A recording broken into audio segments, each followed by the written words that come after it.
Lalela-ke Mphako.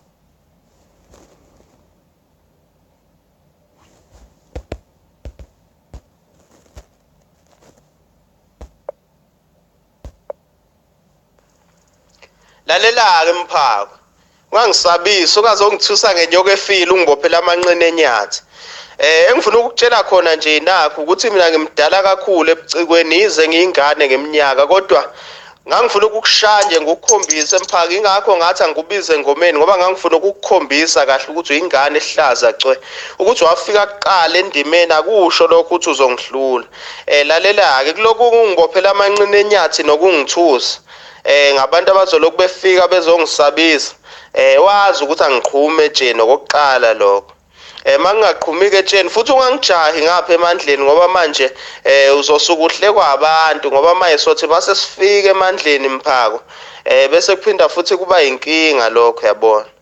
Bese ngiphinde ngunika inkinga nasemandleni bese uswela umgodi okucasha manje uthi ngoba vele ngiyakuhlula ngapha ebucikweni yabona.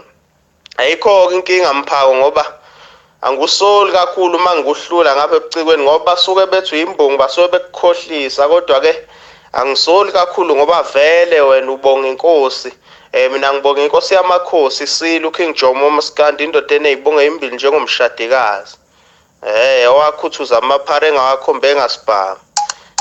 uKing Jomo hayi ke Mphako angifuni ukwanda kakhulu ngomlomo njengebhakede.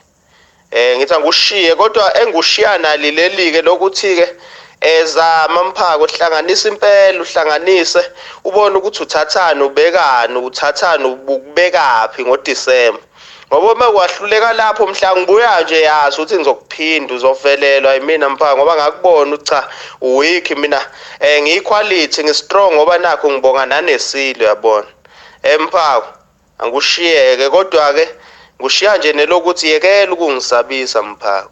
Ngifuna sishane ebucikweni ngikukhombisa ukuthi uyingane ehlaza Mphako.